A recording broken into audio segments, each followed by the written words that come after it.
Imagine standing in front of your people after being publicly beaten, your body barely steady.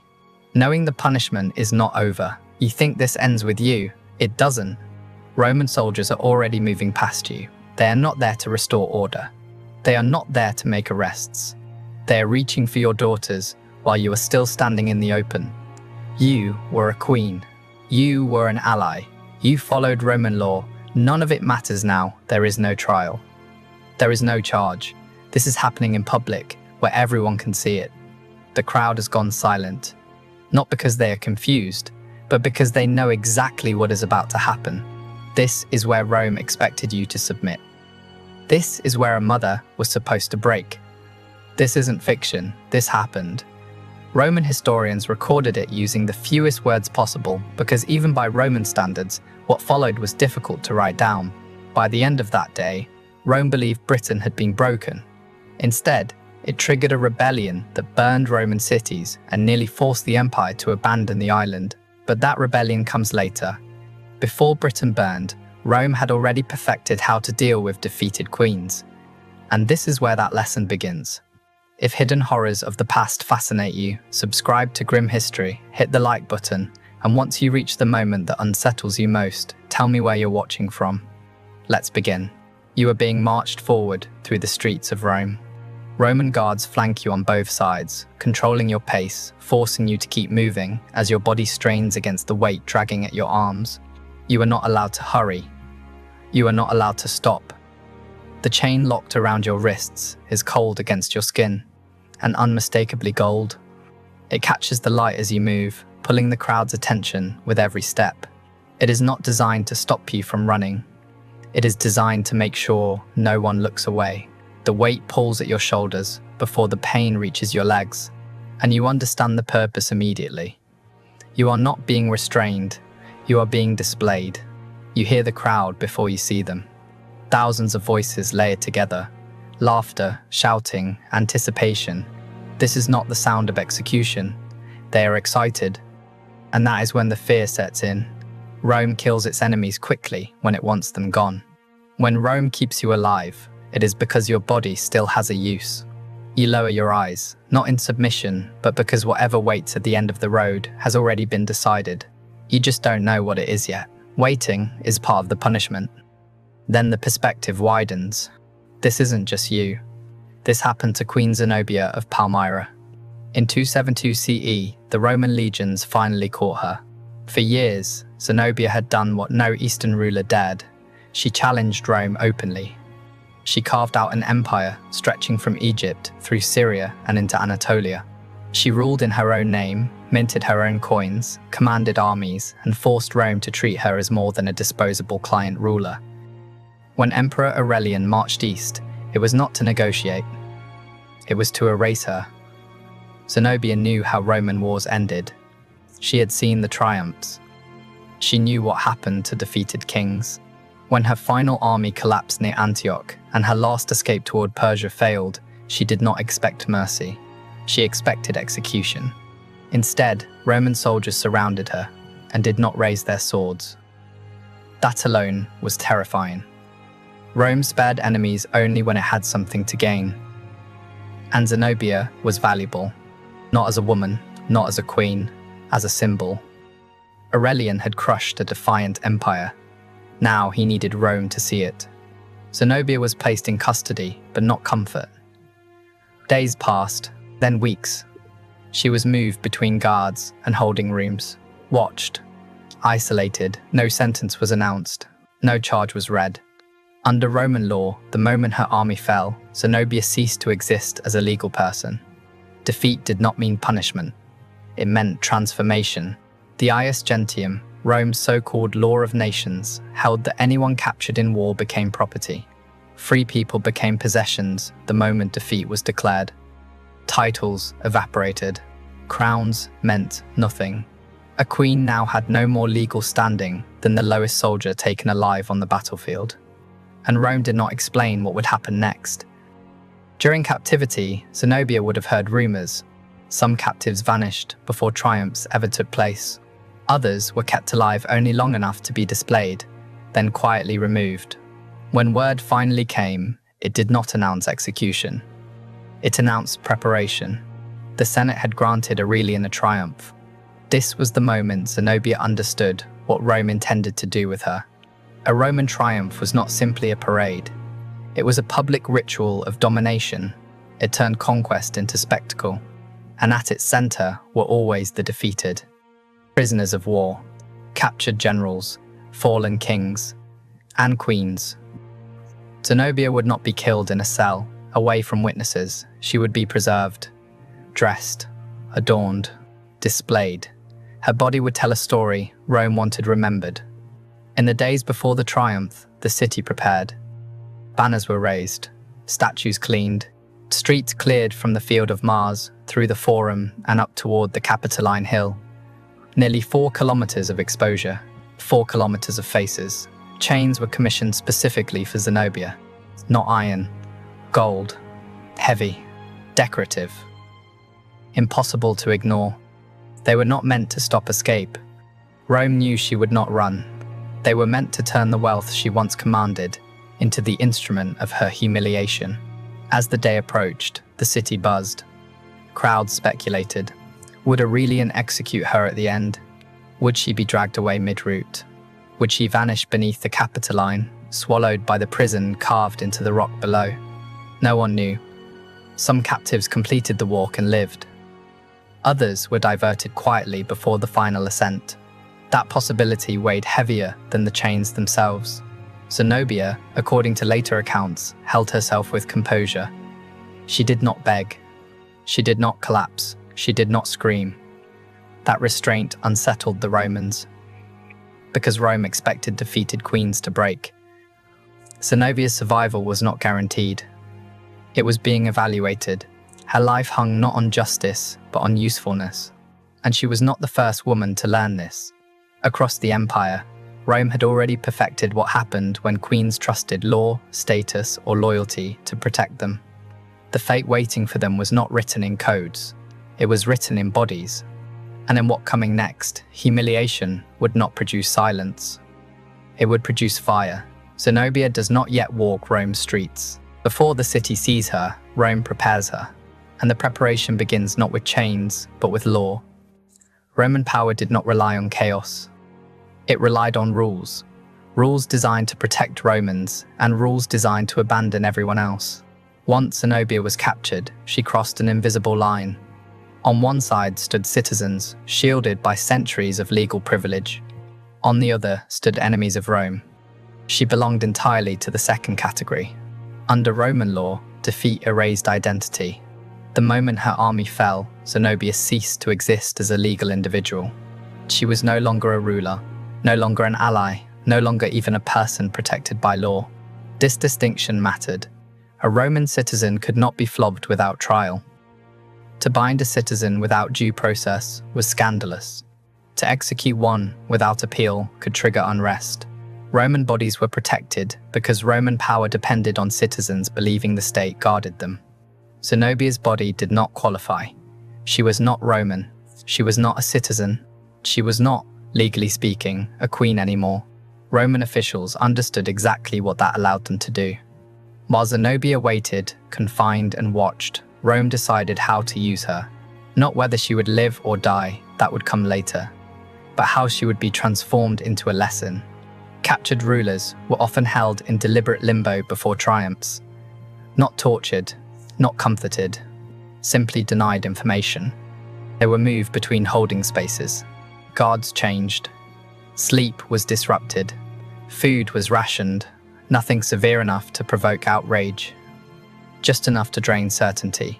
Would there be execution? Ransom. Public display.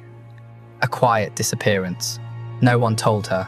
And while Zenobia waited, Rome prepared the city. Rumors spread deliberately. People whispered about her defiance, her ambition, her arrogance. Rome wanted the crowd ready long before she appeared. By the time she stepped into view, the audience would already know how to feel. The triumph, once announced, became unavoidable. A Roman triumph was not automatic. It required Senate approval, a signal that the state had decided the enemy's humiliation was useful. The procession followed a fixed route, but nothing about it was neutral. Every detail was arranged to shape how victory would be remembered. Musicians led the way, their noise filling the streets. Painted scenes of burning cities and fleeing enemies followed. Exotic animals were dragged through the crowd, proof that distant worlds had been conquered and reduced. Only after this display came the prisoners. They were the proof. Captured soldiers walked in chains, their defiance already stripped away. At the front of the column walked the rulers, kings, princes, and queens. Their clothing was often left intact. Rome did not want to erase who they had been. It wanted to show what conquest did to power. Zenobia would not be stripped of identity. She would be forced to carry it. 4 kilometers is a long distance when you are exhausted, bound, and exposed. The procession moved slowly, stopping often so the crowd could watch. Spectators leaned from balconies. Children were lifted onto shoulders. Vendors sold food while people laughed and pointed. This was not hatred, it was enjoyment. For Romans, triumphs were entertainment. Proof that their empire expanded. Proof that threats could be crushed. For captives, every step was exposure. There was no way to hide fear. No way to avoid eye contact. Every stumble was noticed. Every pause judged. And at any moment, the route could change. Not every captive completed the triumph. Some rulers were diverted before the final ascent to the Capitoline Hill. While the procession continued toward Jupiter's temple, guards led the condemned away, through secured doors, down side streets, toward the slope beneath the hill. Toward the prison, the Mamertine. Above, music continued, cheers rose, sacrifices were offered. Rome celebrated. Below, execution waited. Every captive knew this possibility existed. Zenobia walked knowing it too. She also knew something else. Rome had done worse to women who trusted restraint. In the provinces, defeated women were often treated as spoils of war. This was not an aberration. It was expectation. Military culture, hardened by conquest, viewed defeated families as tools of domination. Delay did not mean protection, it meant postponement. Zenobia's royal status shielded her temporarily, but only because Rome still needed her intact. Others were not so fortunate. Across the empire, noble women lost protection the moment their male guardians fell. Their bodies became leverage. Violating a ruler's family sent a message that traveled faster than legions. Nothing you value is safe. Zenobia's survival depended entirely on how useful her humiliation proved. If she broke, if she pleaded or collapsed, execution would follow. Broken rulers no longer served as warnings. If she endured, if she remained composed, she might live, not as herself, but as a reminder. Aurelian understood this calculus. He was not known for mercy. He was known for order. Zenobia's fate would reflect Roman priorities, not Roman compassion. As the triumph day approached, the city waited. So did Zenobia. She had already lost her empire. Her armies were gone, her authority erased. Now Rome would decide whether her body would vanish beneath the Capitoline, or walk the streets as proof that resistance ended here. And while Zenobia waited, another queen, far from Rome, was about to learn the same lesson. She trusted Roman law. And Rome would teach her why that was a mistake. Zenobia stepped into Rome. The noise hits first. Not a roar. Something worse. A rolling sound made of laughter, shouting, and curiosity sharpened into hunger. This is not a crowd waiting for justice. It is a crowd waiting to see something. She is adorned. Jewels flash at her throat and wrists. Fabric dyed in colors only royalty could once afford clings to her body. Wrapped around her, cutting into skin already weakened by captivity. Are the chains. Gold. Not symbolic, not light. Massive links that pull her shoulders forward, forcing a posture just short of collapse. Guards walk beside her, not to restrain her, but to help bear the weight. Rome has turned her wealth into her burden. The crowd understands immediately. They point. They murmur. They laugh. This is what happens to queens. Zenobia does not scream. That unsettles them. She walks slowly, deliberately, refusing to rush. Every step is measured. every breath controlled. She does not lower her head. She does not look for mercy. She looks straight ahead. This composure is dangerous. Humiliation is meant to break people. When it doesn't, Rome adapts. Musicians play. Incense burns. The city displays itself as the center of the world.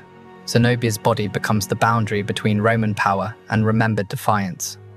Aurelian watches, not with pity, with calculation.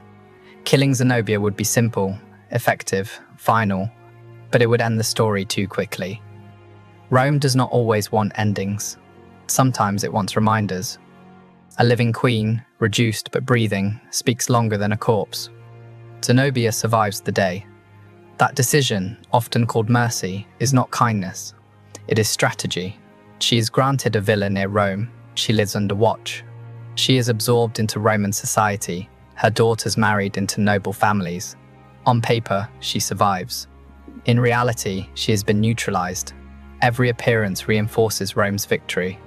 Every sight of her reminds observers that even the most powerful woman in the East ended dependent on Roman tolerance. Zenobia becomes a warning that walks. But not every queen breaks quietly. Far from Rome, in the cold province of Britannia, another woman watches Roman law fail her in real time. Her name is Boudica. She is not Rome's enemy, not yet. She is the wife of Prasutagus, king of the Iceni, a client ruler permitted to govern so long as he obeys. He pays tribute. He keeps peace. He believes Roman promises mean something. When Prasutagus dies around 60 CE, he tries to protect his family the only way Roman law allows. He leaves a will, half his kingdom to Emperor Nero, half to his daughters, a compromise, a mistake. Roman officials ignore it. The lands are seized, property confiscated, noble families dispossessed. Rome does not negotiate. It takes. Boudica protests. She does not raise an army.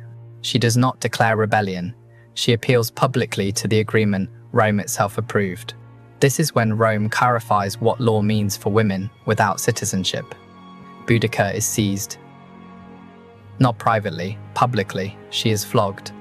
The punishment alone is a violation. Roman citizens were protected from corporal punishment. Even allied elites were usually spared such degradation. To beat a queen was not enforcement. It was instruction, and Rome was not finished.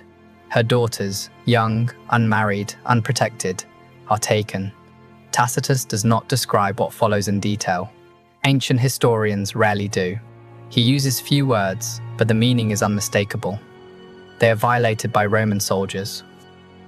This is not random violence. It is calculated humiliation. Rome understands that conquering a ruler's body is powerful. Conquering her children is devastating, and it is done in view of her people. The Iceni are meant to see this, to understand that resistance does not end only in death, but in the destruction of lineage. Rome believes this will end the problem. It is wrong. Something in Boudica fractures and hardens. The flogging does not silence her. The violation of her daughters does not break her. It transforms her. When she speaks again, it is not to Roman officials. It is to her people. Tacitus preserves a version of her words. He records her not as a ruler pleading for sovereignty, but as a woman demanding vengeance. She speaks of her body, of her daughters, of what Rome did. This matters. Rome can crush kings. It struggles against rage that no longer fears loss. Boudica raises an army, not trained, not disciplined, furious. Rome is caught off guard. Camulodunum burns first, then Londinium, then Verulamium. Cities are razed, tens of thousands killed. Roman authority collapses across the province. For a moment, the empire hesitates. This is the cost of humiliation miscalculated. Eventually, Rome responds the way it always does.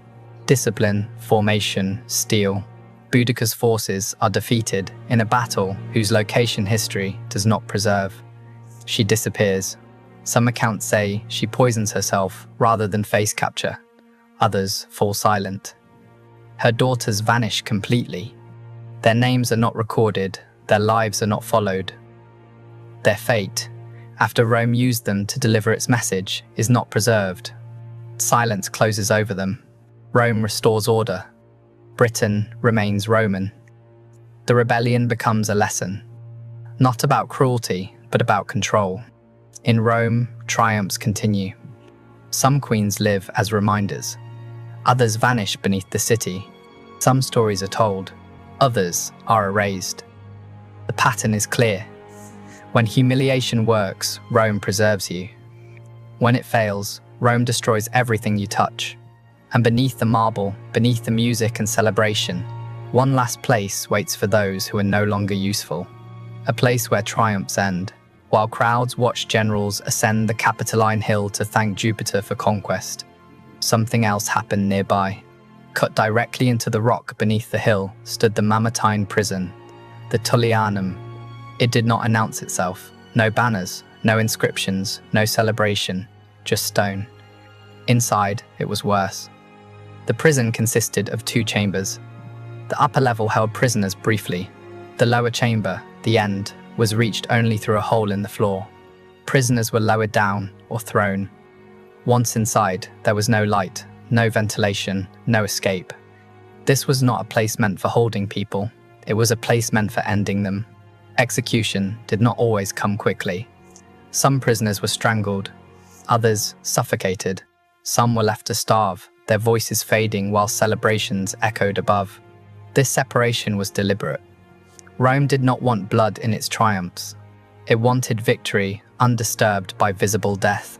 Killing happened out of sight, while the celebration continued uninterrupted. Vercingetorix learned this slowly. The Gallic chieftain who unified tribes against Julius Caesar was not executed after his defeat at Alesia in 52 BCE. He was imprisoned for 6 years. 6 years of waiting. 6 years of knowing his life had been paused, not spared. When Caesar celebrated his triumph in 46 BCE, Vercingetorix was paraded through Rome, no longer a warrior, but a reminder. After the procession ended, he was led away. The crowd never saw him again. Jugurtha of Numidia met a similar end. After Marius's triumph, he was lowered into the Tullianum. Ancient accounts say he went mad with fear. He lasted 6 days, starving in darkness, unheard by the city above. Simon Bar Jura, leader of the Jewish revolt, was paraded through Titus's triumph in 71 CE. The procession paused at the Temple of Jupiter. Only when word arrived that Simon had been executed did the ceremony resume. Death was not an interruption. It was a checkpoint. Not every ruler was killed. Some were too useful alive. Zenobia lived, but not as herself. She did not return east.